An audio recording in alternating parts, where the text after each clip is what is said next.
Hello friends, good morning to you all. नमस्कार। आशा करते हैं फ्रेंड कि आप लोग आरबीआई राजभाषा अधिकारी के लिए जो भी कैंडिडेट्स इसके लिए एलिजिबल है वो अवश्य भरे होंगे। अन्य या आप लोग भरने के लिए सोच रहे होंगे। आप जैसा कि देख रहे हैं कि आरबीआई राजभाषा अधिकारी में किस तरह के क्वेश्चंस आएंगे और हम लोग आज के इस सेशन में इस एग्ज़ाम में पूछे गए एक ट्रांसलेशन पैसेज का काफ़ी विस्तार से विश्लेषण करेंगे। आप लोग यदि इस एग्ज़ाम के लिए एलिजिबल है तब आप ज़रूर इस एग्ज़ाम के लिए भरिए। जैसा कि आप यहाँ पर देख पा रहे हैं कि असिस्टेंट मैनेजर राजभाषा अधिकारी के लिए यहाँ पर रिक्रूटमेंट, हालांकि इसके अलावा अन्य तरह के भी पोस्ट्स है। हम लोग चूँकि यहाँ पर असिस्टेंट मैनेजर राजभाषा विभाग के लिए बात कर रहे हैं और जो नहीं भरे हैं, जिनके पास जानकारी नहीं है इस एग्ज़ाम को लेकर के, वो थोड़ा ब्रीफ में जानकारी प्राप्त कर ले। जैसा कि आप यहाँ पर देख पा रहे हैं कि इस एग्ज़ाम के लिए रजिस्ट्रेशन ऑलरेडी शुरू हो चुकी है। 29 मई से ये चालू है और यह जुलाई 23 तक यह चलेगी। आपके पास अच्छे खासे समय है। यदि आप इसके लिए एलिजिबल है तो आप ज़रूर इस एग्ज़ाम के लिए अप्लाई करिए। फ्रेंड है, इस एग्ज़ाम के लिए आप देख पा रहे हैं कि असिस्टेंट मैनेजर राजभाषा विभाग के लिए 5 वैकेंसीज़ है। हालांकि चूँकि यह रेगुलेटरी बॉडी एग्ज़ाम्स हैं, इसलिए आप ज़्यादा वैकेंसीज की अपेक्षा ना करें। जहाँ तक इस एग्ज़ाम के पैटर्न की बात है, इस एग्ज़ाम के पैटर्न के बारे में जानकारी रख लेना अति आवश्यक है। जहाँ तक इसके एजुकेशनल क्वालिफ़िकेशन की बात है तो वही क्वालिफ़िकेशन है जैसा कि एसएससी जीएसटी की क्वालिफ़िकेशन रहती है। यहाँ पर एग्ज़ाम के पैटर्न की बात करते हैं तो एग्ज़ाम आपका पैटर्न आप देख पा रहे हैं यहाँ पर कि रीजनिंग के 35 क्वेश्चंस आपके आएंगे एग्ज़ाम में, और अंग्रेज़ी लैंग्वेज के ये ऑब्जेक्टिव टाइप क्वेश्चंस है। ये सब सारे इतने सारे आपके एरियाज से, इतने सारे सेक्शंस से क्वेश्चंस आएंगे, सारे ऑब्जेक्टिव टाइप क्वेश्चंस रहेंगे। तो यहाँ जैसा देख पा रहे हैं कि 35 क्वेश्चंस रहेंगे रीजनिंग से, जिसके लिए 35 अंक निर्धारित किए गए हैं और सेक्शन वाइज यहाँ पर टाइम दिया गया है। आप रीजनिंग के लिए 30 मिनट, इसके बाद फिर आप स्विच करेंगे इंग्लिश लैंग्वेज के लिए, फिर उसके बाद करेंट अफेयर्स जिसमें कि बैंकिंग आधारित, इकोनॉमिक्स, कॉमर्स से संबंधित क्वेश्चंस रहेंगे। इसके लिए 35 क्वेश्चंस और 35 मार्क्स निर्धारित किए गए हैं और इसके लिए थोड़ा कम समय दिया गया है। जनरल अवेयरनेस के लिए 20 मिनट का। इसके बाद फिर आपका टेस्ट ऑफ प्रोफेशनल नॉलेज है। इसमें किस तरह के क्वेश्चंस रहेंगे? इसमें कुछ राजभाषा अधिनियम से संबंधित क्वेश्चंस रहेंगे, कुछ ऑब्जेक्टिव टाइप ट्रांसलेशन रहेंगे, हिंदी से अंग्रेजी, अंग्रेजी से हिंदी, और जो ट्रांसलेशंस जो रहेंगे वे जनरली यही सब विषयों पर आधारित रहेंगे, जैसे बैंकिंग हो गया, इकोनॉमिक्स हो गया, कॉमर्स से संबंधित आपके प्रश्न रहेंगे, ट्रांसलेशन के सेंटेंसेस रहेंगे, और उसके लिए आपके पास ऑप्शंस रहेंगे, 5 ऑप्शंस रहेंगे। आपको सही ऑप्शन को खोजना रहता है। ये 45 अंक के हैं, 45 अंक के 45 क्वेश्चंस रहेंगे और इसके लिए 40 मिनट का समय आपको मिलेगा। इसमें कुछ सिनोनिम्स भी रहेंगे, जैसे कि हिंदी से अंग्रेजी पर्याय आपको खोजना है ना। 5 ऑप्शंस आपको मिलेंगे, हिंदी से अंग्रेजी पर्याय और अंग्रेजी से हिंदी पर्याय पर भी आधारित आपके क्वेश्चंस रहेंगे। मोस्ट ऑफ द क्वेश्चंस जो रहेंगे वे ट्रांसलेशन बेस्ड क्वेश्चंस इसमें रहते हैं। ठीक है फ्रेंड, इस एग्ज़ाम को लेकर के एक कोर्स ऑलरेडी लॉन्च कर दी गई है। आप इसका लिंक डिस्क्रिप्शन में देख सकते हैं। इसके लिए आप विस्तृत रूप से जानकारी प्राप्त अवश्य कर ले। और हम लोग आज के इस सेशन में क्या करेंगे, ये जो डिस्क्रिप्टिव पेपर है आरबीआई के लिए, जो डिस्क्रिप्टिव पेपर है जो 50 अंक लिए हुए हैं और इसके लिए आपको 1 घंटे का समय मिलेगा। Most probably pen and paper mode में ही होगा।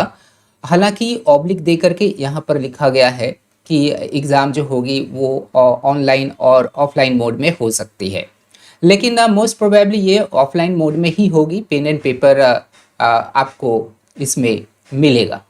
ठीक है, तो और फिर अंत में जो है वो है इंटरव्यू का फीस, जो कि 35 अंक यह लिए हुए हैं। अब फ्रेंड, हम लोग जानते हैं कि इस एग्ज़ाम में प्रीवियसली किस तरह के पैसेज आए हुए थे। उसी पैसेज को लेकर के हम लोग काफ़ी डिटेल में हम लोग एनालिसिस करेंगे। फ्रेंड, किसी भी तरह का कोई डाउट हो तो आप लोग ज़रूर पूछते चले जाएं, और इस सेशन के दरमियान आप अपने कमेंट में आप प्रश्न पूछें। हम लोग ये जो पैसेज देख रहे हैं स्क्रीन पर, यह पैसेज आरबीआई राजभाषा अधिकारी में पूछे गए हैं। यह देखिएगा किस तरह का पैसेज है, इसका नेचर किस तरह का है, और इसी तरह के पैसेजेस पर आधारित आप की तैयारी होनी चाहिए। इसमें जितने भी तरह के पैसेजेस आप उठाएंगे, कहीं से भी आप पिक एंड चूज करेंगे, वो अर्थव्यवस्था पर आधारित होनी चाहिए, वो ट्रेड एंड कॉमर्स से संबंधित होना चाहिए। यहाँ आप देख सकते हैं कि प्रीवियसली किस तरह के क्वेश्चन इसमें पूछे गए थे। देखिए एक बार हम लोग पढ़ लेते हैं, नेचर पकड़ लेते हैं। क्या है, स्वतंत्र भारत की अर्थव्यवस्था के इतिहास पर नजर डालें तो हम पाएंगे कि यह अधिकांशतः समाजवाद उन्मुख रही है, जिसमें निजी क्षेत्र की सहभागिता, विदेशी व्यापार तथा प्रत्यक्ष निवेश पर सरकार का कड़ा नियंत्रण रहा है। लेकिन 1990 के दशक की शुरुआत से इस स्थिति में उल्लेखनीय परिवर्तन आया है। भारत अपनी अर्थव्यवस्था को वैश्विक अर्थव्यवस्था से जोड़ने के लिए और उसे सुदृढ़ बनाने के लिए आर्थिक सुधारों का रास्ता अपनाया है तथा विदेशी व्यापार और निवेश पर सरकारी नियंत्रणों को धीरे धीरे कम किया है। इस प्रकार भारत ने अपने बाजारों को शेष विश्व के लिए खोल दिया है। साथ ही जिन उद्योग धंधों को अब तक स्वयं सरकार चला रही थी, उनमें भी विनिवेश की नीति अपनाई जा रही है, और उनमें लगभग उनमें लगी सरकारी पूंजी को या तो पूरी तरह से हटाया जा रहा है या फिर उसमें कमी की जा रही है। अब निजी क्षेत्र को ऐसे क्षेत्रों में प्रवेश की अनुमति दी जा रही है जो अब तक उनके लिए प्रतिबंधित थे। इसके अलावा विदेशी निवेश को भी प्रोत्साहित किया जा रहा है। एक और छोटा सा पार्ट है इसको भी हम लोग समझ लेते हैं। इसके बाद अच्छी तरह से इस पैसेज के बारे में समझते हैं। एक एक जो इसमें पारिभाषिक शब्द का प्रयोग हुआ है उसके बारे में भी हम लोग काफ़ी विस्तार से चर्चा करेंगे। ये एक पार्ट क्या है इस पैसेज का, इससे स्पष्ट है कि भारत धीरे धीरे खुली अर्थव्यवस्था वाला देश बनता जा रहा है और बाजार चलित अर्थव्यवस्था की ओर तेजी से बढ़ रहा है। हाँ, सरकारी क्षेत्र कुछ राष्ट्रीय प्राथमिकताओं के अनुसार परिचालित होता है और उसके जरिए कतिपय सुनिश्चित सामाजिक और आर्थिक लक्ष्यों को प्राप्त किया जाता है। ये है पूरा हम लोगों का अनुच्छेद जो कि इस एग्जाम में आए हुए थे हिंदी से अंग्रेजी वाले खंड में। इसमें हम लोग देख पा रहे हैं कि कई तरह के इसमें पारिभाषिक शब्दों का प्रयोग हुआ है। देखिएगा फ्रेंड कि पारिभाषिक शब्द के प्रति यदि आपके पास ज्ञान का भंडार कम है तब समझिए कि साधारण सा सेंटेंस, छोटे वाक्य भी आपके लिए कठिन साबित हो सकते हैं। इसीलिए क्या होता है कि राजभाषा अधिकारी के एग्जाम में जो भी बैंकिंग टर्म्स है अर्थात बैंक से संबंधित जो पारिभाषिक शब्द होते हैं उसके बारे में जानकारी का रहना अति आवश्यक होता है। जैसे यहाँ पर हम लोग देख पा रहे हैं कि निजी क्षेत्र की सहभागिता, यह क्या है, एक यहाँ पर हम लोग देख पा रहे हैं एक निजी क्षेत्र की सहभागिता है। इसके बाद विदेशी व्यापार तथा प्रत्यक्ष निवेश, विदेशी व्यापार, प्रत्यक्ष निवेश, इस तरह के जो शब्द है यही शब्द हमारे कहलाते हैं पारिभाषिक शब्द, है ना। Excuse me. अब यहाँ पर हम लोग देखते चले जाते हैं कि कौन कौन सा ऐसे पारिभाषिक शब्द है और उनका अंग्रेजी पर्याय क्या हो सकता है। हम लोग थोड़ा टिप्पणी भी करते चले जाएंगे। निजी क्षेत्र एक है यहाँ पर, इसके लिए हम लोग कौन सा शब्द का प्रयोग करेंगे, प्राइवेट सेक्टर। और निजी क्षेत्र की सहभागिता मतलब participation of the private sector. ठीक है, जो छोटे छोटे जो फ्रेज है या वर्ड्स है उसको सबसे पहले हम लोग समझ लेंगे। निजी क्षेत्र की सहभागिता, यहाँ यह जो पूरा पैसेज है इसमें यही बताया गया है कि 1990 से पहले भारत की अर्थव्यवस्था की क्या स्थिति थी। हम लोग अब परमिट राज्य की व्यवस्था देखते हैं। 1990 से पहले भारत में सरकार अपनी अर्थव्यवस्था को अर्थात इस देश की अर्थव्यवस्था को पूरी तरह से बंद किए हुए थे, अर्थात बंद अर्थव्यवस्था थी। बंद अर्थव्यवस्था को हम लोग अंग्रेजी पर्याय देते हैं क्लोज्ड इकोनॉमी।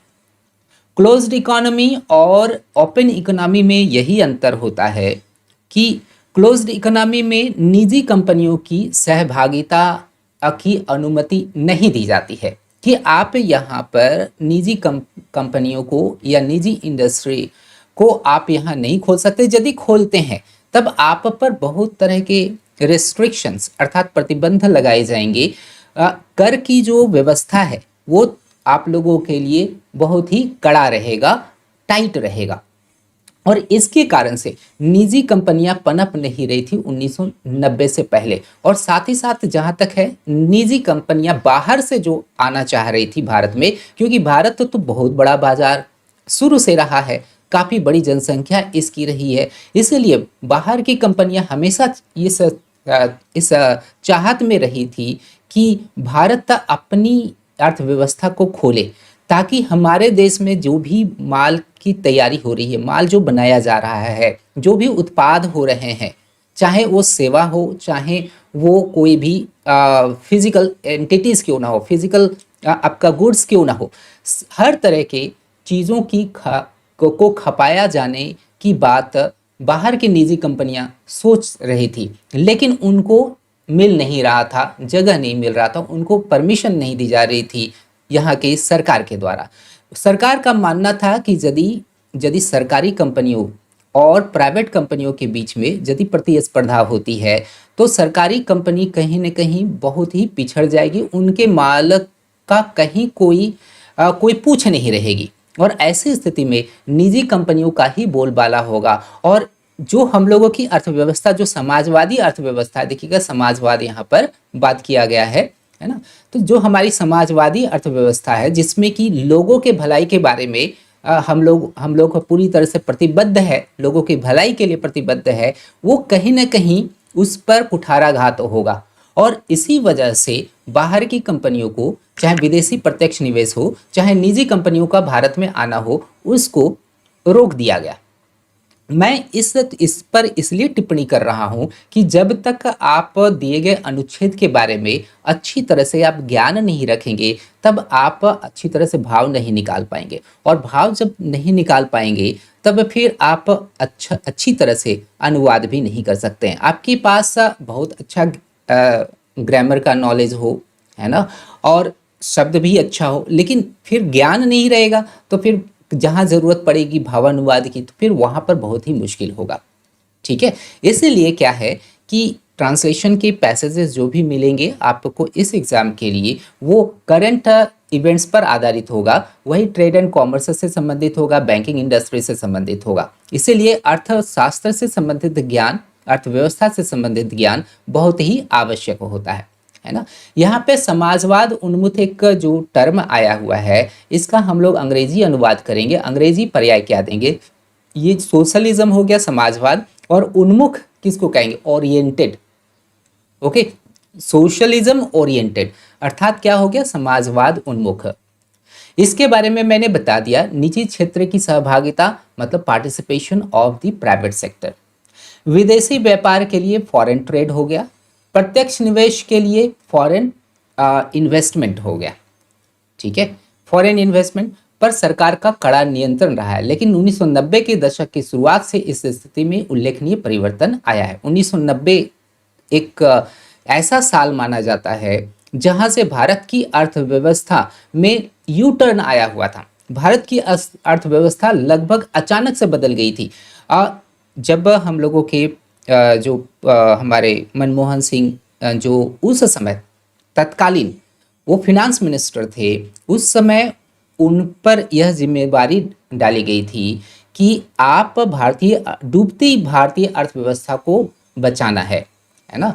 और उसके लिए उन्होंने एक प्रस्ताव रखा, अपना जो बजट रखा, उस बजट में साफ इस बात के लिए स्पष्ट किया गया था कि भारत की अर्थव्यवस्था अब क्लोज्ड इकोनॉमी अर्थात बंद अर्थव्यवस्था नहीं रहेगी, वह निजी कंपनियों के लिए वह खुली हुई रहेगी, और बाहर से यदि निवेश आता है तो उसके लिए भी हमारी अर्थव्यवस्था खुली हुई है, लेकिन यह होगा एलपीजी के आधार पर। एल स्टैंड्स फॉर लिबरलाइजेशन, जिसे हम लोग कहते हैं हिंदी में उदारीकरण। देखिएगा, इससे आप इस बात को समझिए कि मैं इस टिप्पणी के माध्यम से आपको कुछ टेक्निकल वर्ड्स भी बताते चला जा रहा हूँ, ठीक है। In the mean time friend, आप यदि कोई भी ऐसे छात्र है जो इस एग्ज़ाम के लिए तैयारी कर रहे हैं तो प्लीज़ शेयर भी कर दीजिएगा, अच्छा रहेगा। क्योंकि कंपटीशन है, कंपटीशन में जितना अच्छा हेल्दी कंपटीशन होगा उतना ज़्यादा अच्छा रहेगा, उतनी अच्छी तरह से प्रिपरेशन भी होगी। देखिएगा, हम लोग यहाँ पर कुछ पारिभाषिक शब्दों के बारे में बात कर रहे हैं, क्योंकि बिना पारिभाषिक शब्दों के आप इस तरह के पैसेज को अच्छी तरह से डील नहीं कर सकते हैं। एल स्टैंड्स फॉर लिबरलाइजेशन, इसको हिंदी में कहते हैं उदारीकरण। पी स्टैंड्स फॉर प्राइवेटाइजेशन, जिसको हिंदी में कहते हैं निजीकरण।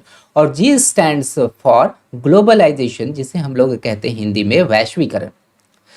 उदार, पहले इकोनॉमी को, पहले अर्थव्यवस्था को उदार बनाया जाए। उदार कहने का मतलब क्या हुआ? टैक्स में ढील देना।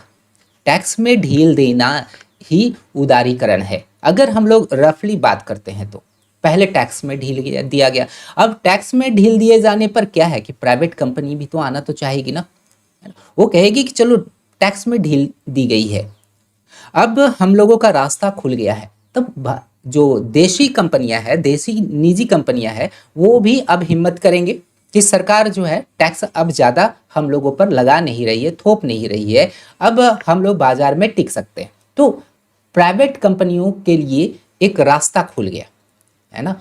और साथ ही साथ इसमें आगे भी हम लोग पढ़ेंगे कि किस तरह से भारतीय अर्थव्यवस्था में परिवर्तन आते चला गया। देखिएगा, उल्लेखनीय परिवर्तन के बारे में बात किया जा रहा है ना। इसलिए इन सभी चीज़ों के बारे में जानकारी ज़रूरी है। और यह भी निर्णय लिया गया कि धीरे धीरे करके कुछ ऐसी सरकारी जो कंपनियां हैं उसका धीरे धीरे करके निजीकरण भी किया जाएगा।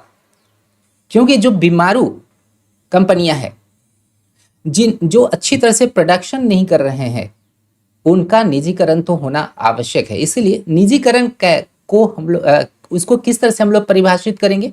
निजीकरण एक ऐसी प्रक्रिया है जिसमें सरकारी उपक्रमों के हिस्सेदारी को बेची जाती है ना। जब उसकी बेचने की क्रिया शुरू हो जाती है तब वही बेचने की क्रिया ही प्राइवेटाइजेशन कहलाती है, ठीक है। और ग्लोबलाइजेशन तो हम लोग जानते हैं कि ग्लोबलाइजेशन कहने का मतलब कि पूरी तरह से इकोनॉमी खुल गई है ना। बाहरी जो प्रतिस्पर्धा जो चल रही है, उस प्रतिस्पर्धा से खुद को बचाए नहीं रखना, खुद को पूरी तरह से खोल देना, खुद को पूरी तरह से एक्सपोज कर देना, पूरे मार्केट को एक्सपोज कर देना। मतलब अंदर का सामान, अंदर में जो बनने वाले सामान बाहर जाएंगे, बाहर में जो बनने वाले सामान वो अंदर आएंगे, है ना। और अभी हम लोगों की इकोनॉमी जो है वह पूरी तरह से ग्लोबलाइज्ड इकोनॉमी है। और इस परिवर्तन के कारण से 1990 में जो परिवर्तन लाया गया अर्थव्यवस्था में, उसके कारण से भारत अभी प्रगति कर रहा है, काफ़ी तेज़ी से प्रगति कर रहा है। और आने वाले 2-4 ही सालों में हम लोग देखेंगे कि पूरे विश्व की यह तृतीय अर्थव्यवस्था बन जाएगी। इसलिए क्या है कि राजभाषा अधिकारी वाले में जितने भी कैंडिडेट्स हैं जिनकी economic knowledge, economy based knowledge कम है, उसके लिए इकोनॉमी बेस्ड नॉलेज का होना ज़रूरी हो जाता है, ठीक है। यहाँ तक तो हम लोगों ने समझ लिया। इसके बाद फिर देखते हैं कुछ अन्य तरह के हम लोग पारिभाषिक शब्दों को लेते हैं।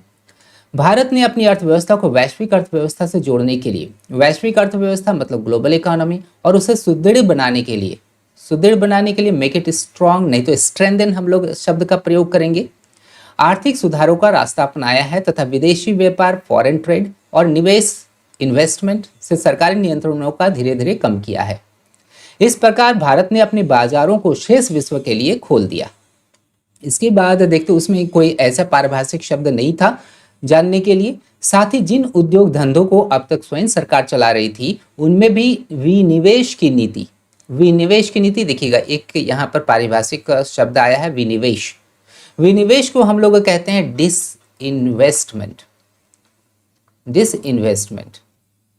देखिएगा कि जब अंग्रेज हम लोगों के देश में आए हुए थे तो ईस्ट इंडिया कंपनी क्या था? वो एक तो प्राइवेट कंपनी थी ना, एक निजी कंपनी थी। धीरे धीरे क्या हुआ कि वो ईस्ट इंडिया कंपनी देखी ब्रिटेन की सरकार ने कि ब्रिटेन का क्राउन कि काफ़ी बड़ी यह कंपनी है, क्यों ना इसके जो शेयर्स है हम खरीद लें।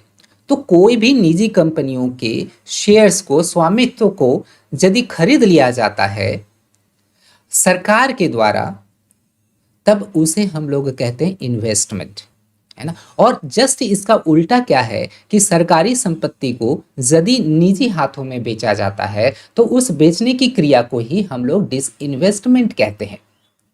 सरकारी कंपनियां थी, उसका विनिवेश की नीति कि सरकारी कंपनियों के स्वामित्व अर्थात शेयर्स को बेचने की नीति अपनाई जा रही है। ठीक है, तो यहां पर क्या कहेंगे, द पॉलिसी ऑफ डिसइन्वेस्टमेंट। और उनमें लगी सरकारी पूंजी गवर्नमेंट, क्या हो गया, गवर्नमेंट इन्वेस्टमेंट। ओके, या तो पूरी तरह से हटाया जा रहा है या फिर उसमें कमी की जा रही है। अब निजी क्षेत्र को ऐसे क्षेत्रों में प्रवेश की अनुमति दी जा रही है जो अब तक उनके लिए प्रतिबंधित थे। इसके अलावा विदेशी निवेश को भी प्रोत्साहित किया जा रहा है। यहाँ पर हम लोग देख पा रहे हैं कि एक ही यहाँ पर पारिभाषिक शब्द हम लोगों को देखने के लिए मिला।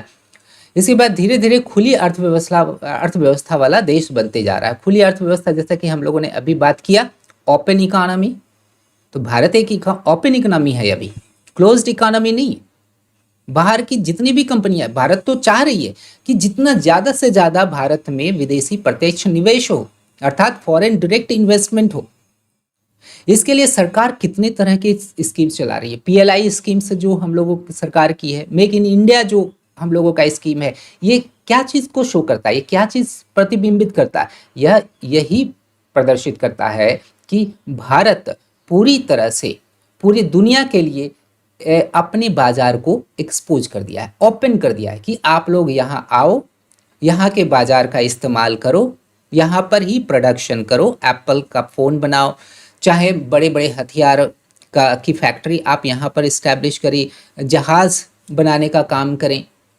तो अब यह पूरी तरह से खुली अर्थव्यवस्था है कि यहाँ पर बेचिए और साथ ही साथ दूसरे देशों में भी बेचिए। तो इतने सारे जो इंडिकेशंस हम लोगों को देखने के लिए जो मिल रहा है, this is only because of the fact that the economy of India is now open to the whole world. Okay, यहाँ पर देखिएगा एक और शब्द यहाँ पर आया है, बाजार चलित अर्थव्यवस्था। चलित को हम लोग ड्रिवन कहेंगे, बाजार मतलब मार्केट, मार्केट ड्रिवन इकोनॉमी। ये किस तरह की इकोनॉमी है? दरअसल क्या है कि जिस तरह से बाजार का रुख है, अगर बाजार में कोई भी चीज़ की कमी अगर हो रही है, तब ऑब्वियसली उस सामान की कीमत तो बढ़ जाएगी, है ना। तो बाजार का रुख जिस तरह से, बाजार की स्थिति जिस तरह से, उसी तरह की अर्थव्यवस्था यदि रहती है तो उस तरह की अर्थव्यवस्था को बाजार चलित अर्थव्यवस्था कहते हैं। इसमें क्या है कि सरकार की जो सब्सिडी जो होती है, जो कुछ खास चीज़ों में दी जाती थी, पहले क्या था, पेट्रोल डीजल पर सब्सिडी दी जाती थी, उसको हटा दिया गया, वो अब बाजार चलित हो गई है ना। बाजार के रुख को देख करके उसके दाम में अब उतार चढ़ाव आता है। तो उस तरह की जो इकोनॉमी होती है, उस तरह की इकोनॉमी को ही हम लोग कहते हैं बाजार चलित अर्थव्यवस्था। ठीक है, इस तरह के पारिभाषिक शब्दों के बारे में जानकारी अति आवश्यक है, तभी आप कोई भी पैसेज को अच्छी तरह से डील कर पाएंगे। अब यहाँ देखिए, और भी यहाँ देख पा रहे हैं, हाँ, सरकारी क्षेत्र कुछ राष्ट्रीय प्राथमिकताओं के अनुसार, कुछ राष्ट्रीय प्राथमिकताओं का क्या हो जाएगा, अंग्रेजी पर्याय नेशनल प्रायोरिटीज, परिचालित होता है। परिचालित, यह भी एक पारिभाषिक शब्द है, कह सकते हैं परिचालित को हम लोग कहते हैं अंग्रेजी में ऑपरेट, और जिनके जरिए कतिपय सुनिश्चित सामाजिक और आर्थिक लक्ष्यों को प्राप्त किया जा सकता है, और तो ऐसा कुछ नहीं। तो आप लोग इस बात पर गौर कर चुके होंगे कि आखिर किस तरह से पैसेजेस आते हैं। इसमें तो बहुत ही कम पारिभाषिक शब्द आया था, लेकिन क्या है कि कभी कभी ऐसा हो सकता है कि बहुत सारे पारिभाषिक शब्दों का इसमें आप समावेश देखेंगे, लेकिन काफ़ी कूल माइंडेडली हैंडल करना है। लेकिन हैंडल आप तभी कर सकते हैं यदि उस पैसेज के प्रति आप पहले से आप क्या है कि वाकिफ रहते हैं, फैमिलियर रहते हैं, तब आप अच्छी तरह से डील कर सकते हैं। अब चलते हैं कि इस पैसेज को हम लोग कैसे ट्रांसलेशन करेंगे, कौन कौन से ऐसे महत्वपूर्ण चीज़ें हैं जिनको हम लोगों को ध्यान रखना है, और उसी को आधार मान करके हम लोग दिए गए पैसेज का ट्रांसलेशन कर सकते हैं। देखिए कि काफ़ी बड़ा वाक्य आप देख पा रहे हैं, ये यहाँ से स्टार्ट हो रहा है और यहाँ तक चल रहा है। मैं किसी भी तरह का कोई प्रॉब्लम, ओके वेल, तो चलते हैं, हम लोग देखते हैं। स्वतंत्र भारत की अर्थव्यवस्था के इतिहास पर नजर डालें तो हम पाएंगे कि यह अधिकांशतः समाजवाद उन्मुख रही है। यहां पर देखिएगा ये तो आया हुआ है, ये क्या शो करता है, एक कंजंक्शन। ओके, यह एक कंजंक्शन है, और कंजंक्शन है तब इसका यही अर्थ हुआ कि यह दो वाक्यांशों में, कम से कम दो वाक्यांशों में तो टूटा हुआ तो अवश्य है। एक वाक्यांश यहाँ से यहाँ तक है और दूसरा है यहाँ से बाद वाला, सीधी सी बात है। तो हर एक वाक्यांश का अपना एक सब्जेक्ट होगा और उसका अपना एक वर्ब होगा। यदि हम लोग पहले वाले वाक्यांश की बात करते हैं, स्वतंत्र भारत की अर्थव्यवस्था के इतिहास पर नजर डालें, यहाँ पर वर्ब कौन है, नजर डालना। नजर डाले, कौन नजर डाले, कौन का जवाब है क्या यहाँ पर, नहीं है। हम लोगों को यहाँ पर कॉमन सेंस लगाना होगा कि यहाँ पर हम है, तो अर्थात जाहिर सी बात है कि हम लोग उस पर नजर डालें। यदि हम लोग स्वतंत्र भारत की अर्थव्यवस्था के इतिहास पर नजर डालें तो हम पाएंगे, तब यहाँ पर हम लोग या हम छुपा हुआ है। अंग्रेजी में इसको प्रतिलक्षित करना है, इसको आपको उजागर करना है। ठीक है, तो चलते हैं, इसका हम लोग ट्रांसलेशन करते हैं। देखते हैं क्या है। स्वतंत्र भारत की अर्थव्यवस्था के इतिहास पर हम लोग यदि नजर डालें, है ना, क्या हो जाएगा, इफ वी लुक एट लगाएंगे, नहीं तो if we pay a look eight, ये आप लगा सकते हैं। ठीक है, इफ वी लुक एट कहिए, नहीं तो if we pay a look eight कहिए। If we pay a look eight किस पर, स्वतंत्र भारत की अर्थव्यवस्था के इतिहास पर, पीछे से चलेंगे। Look at the history of the economy of independent India, पीछे तरफ से चल रहे हैं, है ना। If we pay a look at the history of the economy of independent India,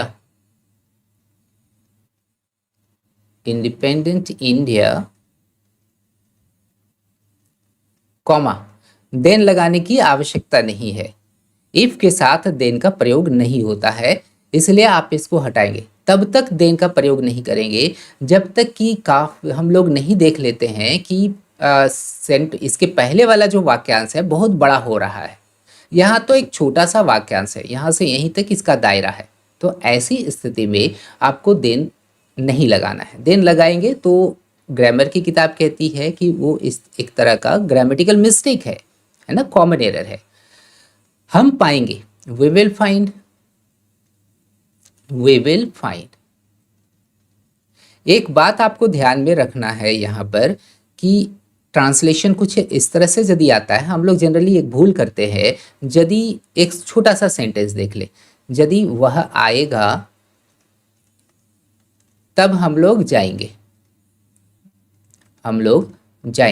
यहाँ पर आप देख पा रहे हैं क्या कि ये आएगा, ये भी फ्यूचर टेंस है और ये भी फ्यूचर टेंस है। ऐसी स्थिति में इसका ट्रांसलेशन हम लोग ऐसा कभी भी नहीं कर सकते हैं, if he will come then we will गो।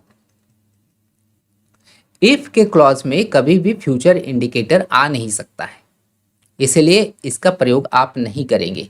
कहना होगा आपको ही, इफ ही कम्स, और ये देन, जैसा अभी हम लोगों ने बात किया कि देन का भी प्रयोग नहीं करते हैं। इसके बाद फिर आप इस तरह से चलिए, वी विल गो। ठीक है, तो इस बात का यहाँ पर स्पष्टीकरण हो गया। अब हम लोग उसी सेंटेंस पर जाते हैं, काफ़ी डिटेल में समझते हैं क्या कह रहा है। वी विल फाइंड, हम लोग पाएंगे कि यह अधिकांशतः समाजवाद उन्मुख है। We will find that it is, अधिकांशतः है, अधिकांशतः को इंग्लिश में क्या कहते हैं, मोस्टली कहेंगे। इट इज मोस्टली समाजवाद उन्मुख है। ये देखिएगा रही है, रही है, इस कारण से यहाँ पर एक छोटी सी भूल क्या हुई, यहाँ पर हम लोगों को हैज़ बीन लगाना पड़ेगा, है ना। We will find that it has been, जैसे मेरे दादाजी पहलवान रहे हैं, my grandfather has been a wrestler, has been लगाना होगा। मैं 2 दिनों से थोड़ा बीमार था, तब कहेंगे कि I have been feverish for 2 days। उसी आधार पे हम लोग इसका ट्रांसलेशन करेंगे। इट हैज़ बीन समाजवाद उन्मुख, it has been socialism oriented. ठीक है, यहां तक क्लियर हो गया। जिसमें निजी क्षेत्र की सहभागिता, विदेशी व्यापार तथा प्रत्यक्ष निवेश पर सरकार का कड़ा नियंत्रण है। अब देखिए इसके बाद क्या करना है, जिसमें इनविच, जिसमें के लिए आप इनविच लगाइए, ये तो कंजंक्शन है, कंजंक्शन का जगह अपना यहीं पर फिक्स्ड है। इसके बाद फिर हम लोग अंग्रेजी के वाक्य विन्यास के अनुसार सब्जेक्ट लगाएंगे, इसके बाद वर्ब लगाएंगे, अगर ऑब्जेक्ट है तो ऑब्जेक्ट देंगे, इसके बाद फिर अदर वर्ड्स हम लोग लगाएंगे। ओके, इन विच विदेशी व्यापार तथा प्रत्यक्ष निवेश पर सरकार का कड़ा नियंत्रण रहा है।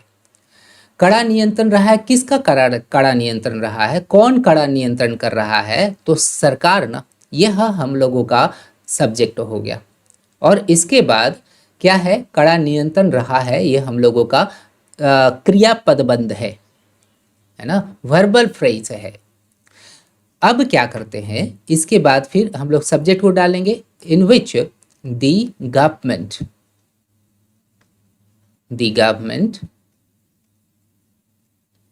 रहा है, फिर कह रहा है ना, तो परफेक्ट टेंस में इसको डालना पड़ेगा हैज़। हैज़ के बाद आपको एक हैड देने की आवश्यकता है, पहले देख ली, इसके बाद फिर हम लोग विश्लेषण करेंगे। हैज़ हैड कड़ा नियंत्रण, हैज़ हैड टाइट कंट्रोल, कड़ा के लिए हम लोग टाइट लगाएंगे, टाइट कंट्रोल, और कंट्रोल के साथ हम लोग ऑन का प्रयोग करते हैं, ऑन एक प्रीपोजिशन हम लोग यहाँ पर लगाएंगे। अब यहाँ पर हम लोग एक चीज़ गौर करेंगे कि यहाँ पर हैज़ हैड क्यों आया। सबसे बड़ी बात है कि देखिएगा, अगर हम लोग यहाँ पर रहा है तो हैज़ बीन यदि लगा देते हैं, है ना, तो हैज़ बीन टाइट कंट्रोल, तब क्या होगा, सरकार ही हो जाएगी।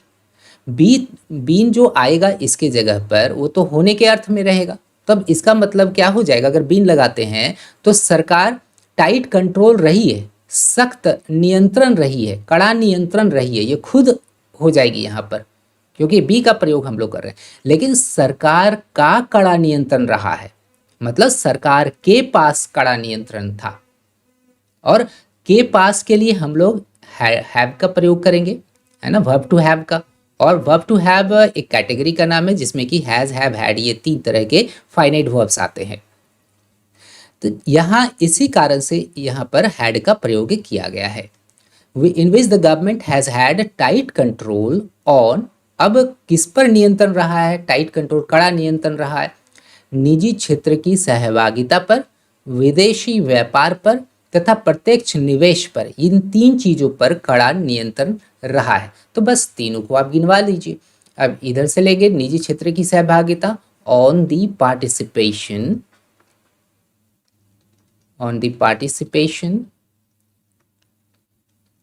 Of the private sector. ठीक है, ये हो गया इसका। इसके बाद विदेशी व्यापार, फॉरेन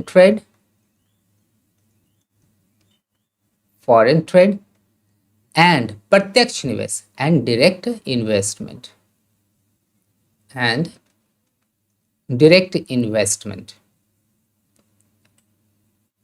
इस तरह से ये इस सेंटेंस का, इस लंबे सेंटेंस का ट्रांसलेशन, डायरेक्ट इन्वेस्टमेंट हो जाएगा।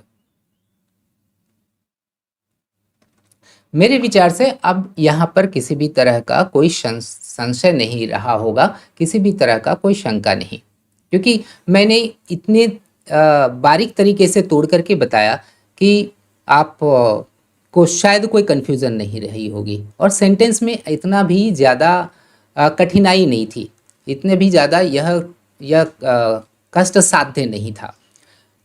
अब हम लोग क्या करते हैं कि दूसरे पार्ट का हम लोग यहाँ पर ट्रांसलेशन करने का प्रयास करते हैं। दूसरा सेंटेंस क्या है? भारत ने अपनी अर्थव्यवस्था को वैश्विक अर्थव्यवस्था से जोड़ने के लिए और उसे सुदृढ़ बनाने के लिए आर्थिक सुधारों का रास्ता अपनाया है। देखिएगा, सबसे पहले सब्जेक्ट, इस चीज को बार बार दिमाग में रखिएगा। सब्जेक्ट कौन है, वर्ब कौन है, ऑब्जेक्ट कौन है, इसके बाद फिर अदर वर्ड्स में सारे के सारे एडवर्ब्स आ जाते हैं। एडवर्ब ऑफ मैनर आ गया, एडवर्ब ऑफ प्लेस आ गया, एडवर्ब ऑफ टाइम आ गया, एडवर्ब ऑफ रीजन आ गया। यहाँ पर देखिए सब्जेक्ट कौन है, पहले वर्ब को चुनिए, वर्ब को खोजिए, वर्ब से कौन से प्रश्न करिए, सब्जेक्ट निकल करके आ जाएगा। यहाँ फिर से पढ़िए, भारत ने अपनी अर्थव्यवस्था को वैश्विक अर्थव्यवस्था से जोड़ने के लिए, उसे सुदृढ़ बढ़ाने के लिए आर्थिक सुधारों का रास्ता अपनाया है। अपनाया है, कौन अपनाया है? कौन अपनाया है? भारत ने अपनाया है। तो देखिए ये सब्जेक्ट निकल करके आ गया, ये वर्ब हो गया। भारत ने अपनाया है क्या? आर्थिक सुधारों का रास्ता। देखिए ऑब्जेक्ट भी हम लोगों को मिल गया, मतलब इसको पहले रखना है, फिर अपनाया है को पहले रखना है, इसके बाद ऑब्जेक्ट आर्थिक सुधारों का रास्ता अपनाया, इसके बाद बाकी जो भी बच रहे हैं वे एडवर्ब ऑफ रीजन है। क्यों? क्यों का जवाब है एडवर्ब ऑफ रीजन है, और एडवर्ब ऑफ रीजन लास्ट में जाएगा, जिस तरह से अभी हम लोगों ने यहाँ पर वाक्य विन्यास लिया, अंग्रेजी का वाक्य विन्यास लिया।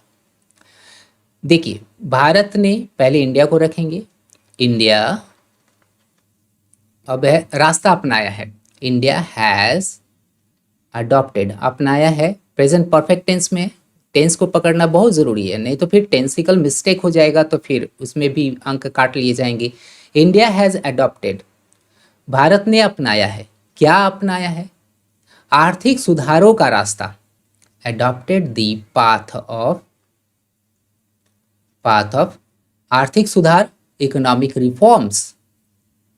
सुधार के लिए हम लोग रिफॉर्म्स शब्द का प्रयोग करेंगे। 1990 में तो इकोनॉमिक रिफॉर्म्स की ही बात चल रही थी कि भारत की अर्थव्यवस्था में सुधार आना ही चाहिए। अगर सुधार नहीं आता है तो भारत की अर्थव्यवस्था पूरी तरह से चौपट हो जाएगी, अर्थात दिवालिया हो जाएगा देश, श्रीलंका की स्थिति हो जाएगी। India has adopted the path of economic reforms, economic reforms हो गया। अब ये इकोनॉमिक रिफॉर्म्स का रास्ता अपना ही तो है, लेकिन क्यों? क्यों का जवाब हम लोगों को यहाँ पर मिल रहा है, अपनी अर्थव्यवस्था को वैश्विक अर्थव्यवस्था से जोड़ने के लिए और उसे सुदृढ़ बनाने के लिए। The path of economic reforms, to सुदृढ़ बनाने के लिए, to strengthen, STRENGTH, strengthen it, and क्या? एंड अपनी अर्थव्यवस्था को वैश्विक अर्थव्यवस्था से जोड़ने के लिए, to strengthen it and link it या कनेक्ट इट, लिंक लगाइए नहीं तो कनेक्ट लगाइए, connect it its economy with the global economy, with the global economy। हो गया, कितना आसानी से बनाइए। तथा विदेशी व्यापार और निवेश पर से सरकारी नियंत्रण को धीरे धीरे कम किया है, कम किया है। फिर देखिए वर्ब यहाँ पर कम किया है, कौन कम किया है? तो सीधी सी बात है, यहाँ पर भारत ही कम किया है ना। तो इस पार्ट के लिए भी भारत एक सामान्य, यहाँ पर थोड़ा सा एक टेक्निकल इशू आई है, थोड़ा बने रहें। यहाँ तक तो हम लोगों का हो गया, लेकिन 1990 के दशक, बट 1990 के दशक के शुरुआत से कह रहा है। देखिएगा 2000 से अभी तक मैं यही हूँ। इस तरह के सेंटेंसेस किस तरह के टेंस में रखेंगे? प्रेजेंट परफेक्ट कंटिन्यूअस टेंस में रखेंगे, है ना। क्या कहेंगे? 2000 से मतलब since 2000 I have been here. उसी चीज को ध्यान में रखते हुए हम लोग इस सेंटेंस को स्ट्रक्चरलाइज करेंगे, ठीक है। 1990 के दशक की शुरुआत से, बट सिंस द बिगिनिंग। नहीं तो फिर क्या है कि चूंकि हम लोग एक फ्रेज का प्रयोग कर रहे हैं, जब फ्रेज का हम लोग प्रयोग करते हैं तब फिर सिंस वगैरह की देने की ज़रूरत नहीं पड़ती है। तब हम लोग सीधा सीधी क्या कहेंगे? From the beginning of 1990। यहां तक ठीक है। इस स्थिति में उल्लेखनीय परिवर्तन आया है। अब परिवर्तन आया है, ये हम लोगों का क्रियापद बंद हो गया। परिवर्तन आया है किस चीज में? इस स्थिति में। तो इन दिस सिचुएशन, है ना। यहां पर परिवर्तन है, कौन आया है? परिवर्तन आया है। तो परिवर्तन आया है, ये सब्जेक्ट हो गया, परिवर्तन आया है, और आया है वर्ब हो गया। आया है कौन? परिवर्तन आया है। तब कहेंगे क्या? But from the beginning of 1990s, 90s कर दीजिएगा, है ना। 90 के दशक की बात कर रहा है तो यहाँ 90s दे दीजिएगा, तो एक दशक की बात हो जाएगी। एस लगाने का मतलब क्या हो गया कि दशक को वो शो करेगा, ठीक है। तो from the beginning of 1990s changes आया है, चेंजेस हैव कम, या चेंजेस हैव बीन मेड, या changes have taken place, changes have occurred. ऐसे इस तरह से आप अलग अलग तरह से आप अभिव्यक्तियां दे सकते हैं। चेंजेस हैव टेकन प्लेस आया है किस में? चेंजेस, देखिए एक चीज छूट गया, आई एम सॉरी। उल्लेखनीय परिवर्तन, तो रिमार्केबल चेंजेस। रिमार्केबल चेंजेस, यहाँ एक रिमार्केबल। एग्जाम में भी क्या है, इस तरह की भूल हो सकती है। आप लोगों को क्या करना है ऐसी स्थिति में, एक ये एडिटिंग का मार्क दे करके आप ऊपर में बढ़िया से लिख करके आगे बढ़ सकते हैं, क्योंकि एग्जामिनर इस बात को भली भांति जानता है कि अगर वो भी उस जगह पे रहे, कोई ज़रूरी नहीं है कि वो कि एक एग्जामिनर भी 100% बिना किसी भी तरह का गलती किए वह समय निर्धारित समय में बना सके। इसीलिए इतने तरह की छोटी छोटी गलतियों को लेकर के आप पूरी तरह से निश्चिंत रहेंगे, है ना। तो remarkable changes have taken place in this situation, इस स्थिति में, इन दिस सिचुएशन। एक ये हो गया। अब क्लियर है। अब हम लोग जाते हैं उस सेंटेंस में। India has adopted the path of economic reforms to strengthen it and connect its economy with the global economy. ये तो हो गया, सुधार का रास्ता अपनाया है तथा विदेशी व्यापार और निवेश पर सरकारी नियंत्रणों का धीरे धीरे कम किया है। कौन की कम किया है? सरकार, ऑब्वियसली भारत ने कम किया है ना। एंड तथा है तो इसलिए एंड का प्रयोग करेंगे। एंड कम किया है, एंड हैज सरकारी नियम पर हैज कम किया है। कौन कम किया है? भारत। और क्या चीज कम किया है? सरकारी नियंत्रण कम किया है ना। एंड हैज रिड्यूस्ड हो गया, कम किया है। हैज रिड्यूस्ड, क्या कम किया? सरकारी नियंत्रण। Has reduced government control. और किस पर कम किया है?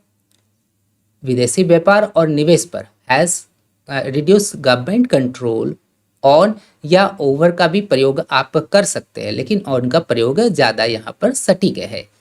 Control on foreign trade and investment, ठीक है, इन्वेस्टमेंट।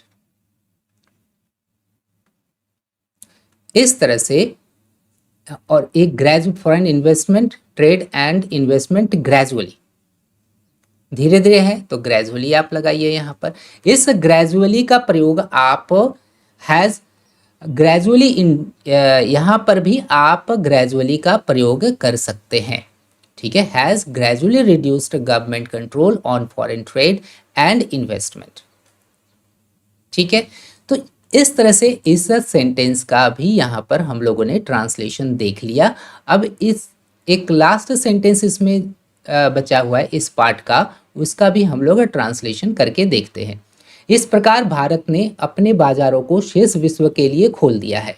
खोल दिया है, ओपन। कौन खोल दिया है? भारत ने। तब हम लोग यहाँ पर सब्जेक्ट रखेंगे इंडिया, और 10 है, एक्सक्यूज मी 10 है तो 10 का तो प्रयोग हम लोगों को करना है ना। इस प्रकार है तो 10 इंडिया हैज opened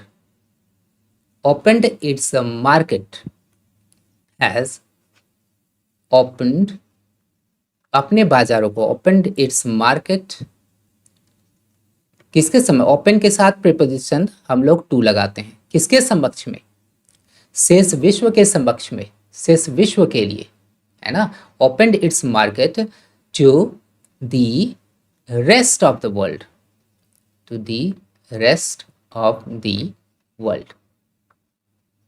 तो उस पार्ट का भी हम लोगों ने यहाँ पर अनुवाद कर लिया, ज़्यादा कठिन नहीं था।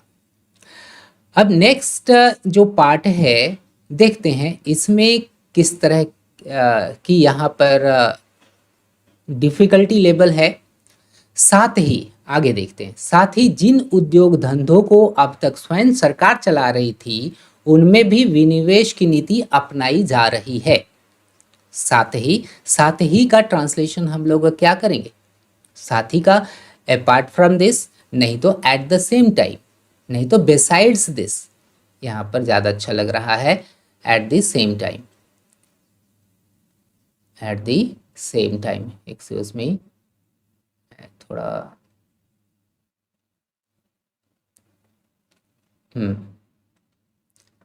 Eight the same time, same time हो गया, कॉमा डालेंगे। जिन उद्योग धंधों को अब तक स्वयं सरकार चला रही थी, जिन उद्योग धंधों को सरकार स्वयं चला रही थी कौन? खुद सरकार चला रही थी, है ना। किसको चला रही थी? उद्योग धंधों को, है ना। तो आप इस तरह से कह सकते हैं, यहाँ पर देखिएगा स्वयं सरकार से, उनमें भी विनिवेश की नीति अपनाई जा रही है। ये इसको हम लोग शुरू में रखेंगे। साथ ही जिन उद्योग धंधों को, eight the same time the industries which या that the government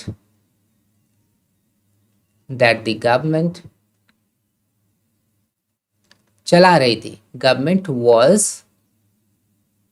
was running, है ना, was ऑपरेटिंग, ऐसा कुछ कह सकते हैं। The industries that the government was running शब्द का प्रयोग करेंगे। रनिंग इटसेल्फ, खुद कह रही है ना, खुद कह रहा है, इसलिए that the industries that the government was running itself. अब सब्जेक्ट तो हम लोगों का क्या है? द इंडस्ट्रीज है, उनमें भी विनिवेश की नीति अपनाई जा रही है। मतलब यह जो इंडस्ट्री है यह विनिवेश की नीति को अडॉप्ट कर रही है, अपना रही है।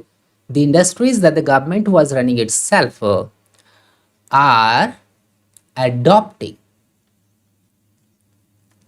adopting the disinvestment policy, investment policy हो गया। और उनमें लगी सरकारी पूंजी को या तो पूरी तरह से हटाया जा रहा है या फिर उसमें कमी की जा रही है। अब देखिए क्या चीज़ को हटाया जा रहा है? उसमें लगी पूंजी को, है ना, पूंजी को हटाया जा रहा है। हटाया जा रहा है मतलब रिमूव किया जा रहा है या लिफ्ट किया जा रहा है ना। हटाया जा रहा है यहाँ पर रिमूव शब्द का प्रयोग करेंगे, ज़्यादा अच्छा रहेगा। Are adopting the disinvestment policy and the government investment मैं शॉर्ट में लिख रहा हूँ, government investment made in them, industries की बात कर रहा है तो मेड इन देम, उनमें जो गवर्नमेंट की इन्वेस्टमेंट हुई थी उसे पूरी तरह से हटाया जा रहा है। And the government investment made in them is being पूरी तरह से हटाया जा रहा है, उसमें कमी की जा रही है। इज बीइंग होली रिमूव्ड और रिड्यूस्ड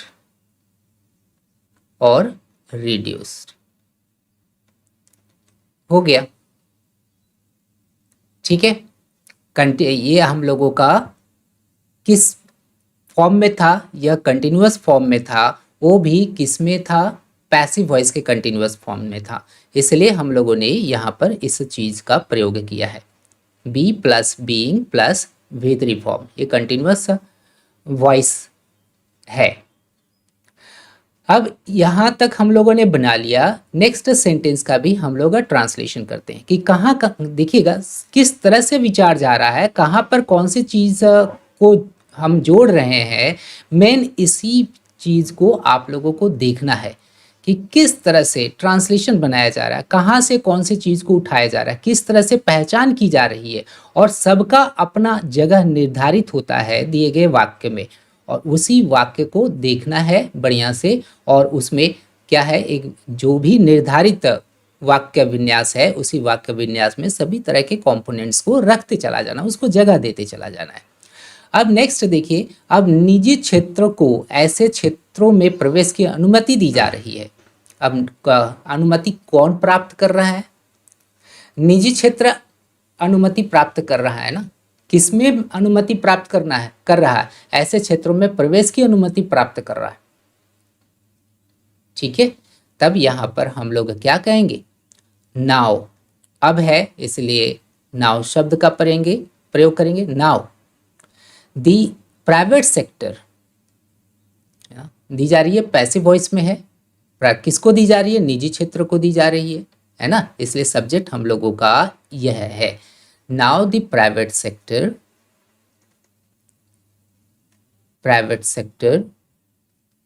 इज, अब अनुमति दी जा रही है, is being allowed, passive voice में इसको रखेंगे, is being allowed to enter किसमें? ऐसे क्षेत्र में प्रवेश, to enter such areas, such के साथ हम लोग दैट का प्रयोग करेंगे। Is being allowed to enter such areas that, जो उनके लिए प्रतिबंधित थे, जो अब तक अर्थात उस समय तक जो प्रतिबंधित थे। To enter such areas that were restricted till then. हो गया। कोई इसमें मेरे ख्याल से इसमें कोई प्रॉब्लम नहीं था। अब है नेक्स्ट सेंटेंस क्या है, इसके अलावा मतलब बेसाइड्स दिस लगाएंगे। विदेशी निवेश को भी प्रोत्साहित किया जा रहा है। विदेशी निवेश अर्थात किया जा रहा है, ये भी तो पैसिव वॉइस में है ना। प्रोत्साहित किया जा रहा है, किसको प्रोत्साहित किया जा रहा है? विदेशी निवेश को। किसको से सब्जेक्ट निकल करके आ रहा है, तो सेंटेंस पैसिव वॉइस में। सब्जेक्ट हम लोग यहाँ देंगे क्या? विदेशी निवेश। इसके अलावा बिसाइड्स दिस फॉरेन इन्वेस्टमेंट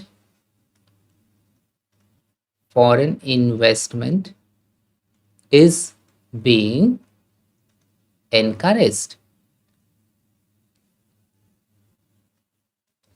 कोई दिक्कत यहां तक? हो गया। आगे देखते हैं,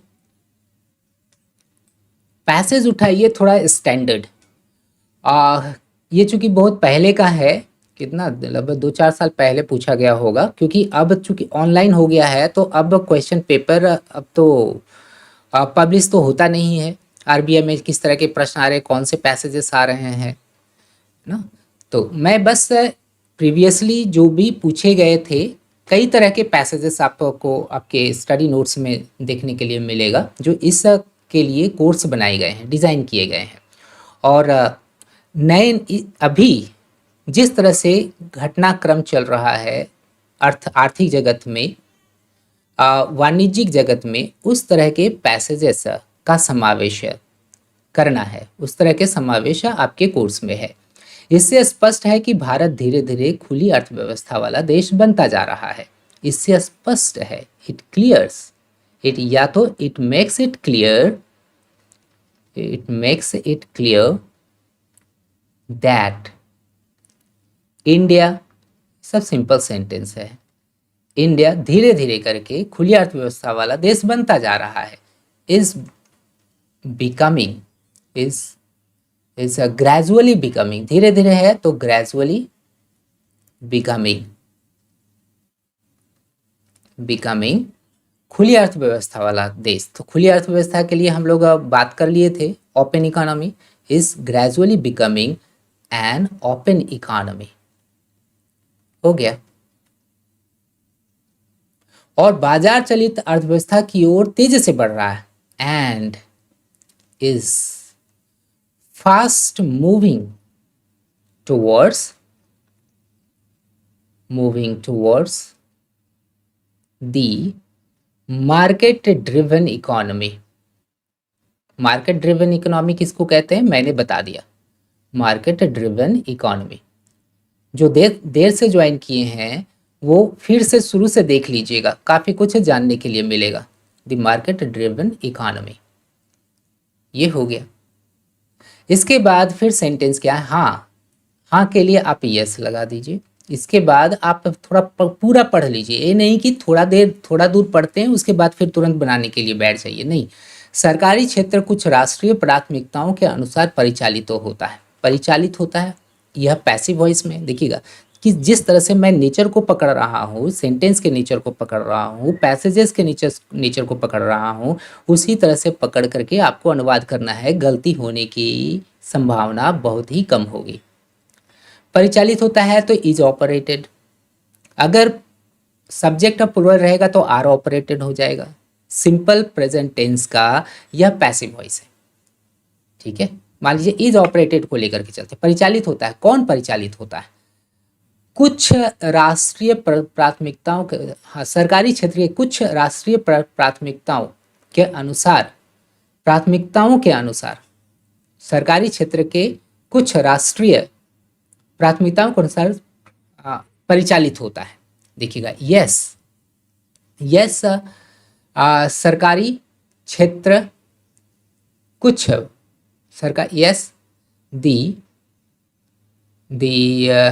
यस सम हम लोग लगाएंगे, इसलिए सम नेशनल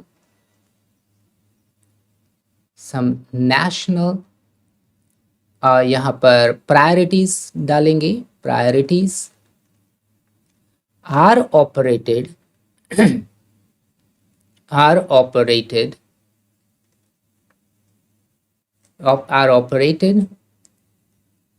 हाँ, सरकारी क्षेत्र कुछ are operated government, I am sorry, देखिएगा यहाँ पर हमारे से गड़बड़ हो गई, ये वाला नहीं होगा ना, ये होगा सरकारी क्षेत्र, ये हम लोगों का सब्जेक्ट है। हाँ, सरकारी क्षेत्र इसके अनुसार परिचालित होता है। यस, यहाँ पर इसको भी हटाएंगे। देखिए थोड़ा सा अगर ध्यान इधर उधर जाएगा तो गड़बड़ होगा, चुनने में गड़बड़ होगा, इस तरह की स्थिति आती है, बहुधा आती है। सरकारी क्षेत्र, yes, the government sector is operated according to किसके अनुसार, कुछ राष्ट्रीय प्राथमिकताओं के अनुसार, अकॉर्डिंग टू सम नेशनल, ये जाएगा है ना, नेशनल प्रायोरिटीज। ये हो गया यहाँ पर बना। इसके बाद एंड लेकर के आगे बढ़िए। एंड उसके जरिए कतिपय सुनिश्चित सामाजिक और आर्थिक लक्ष्यों को प्राप्त किया जाता है। फिर देखिए यहाँ पर हम लोगों को पैसिव वॉइस देखने के लिए मिल रहा है। प्राप्त किया जाता है, किसको प्राप्त किया जाता है? सुनिश्चित सामाजिक और आर्थिक लक्ष्यों को प्राप्त किया जाता है। किसके जरिए? उसके जरिए कतिपय सुनिश्चित सामाजिक और आर्थिक लक्ष्यों को प्राप्त किया जाता है। एंड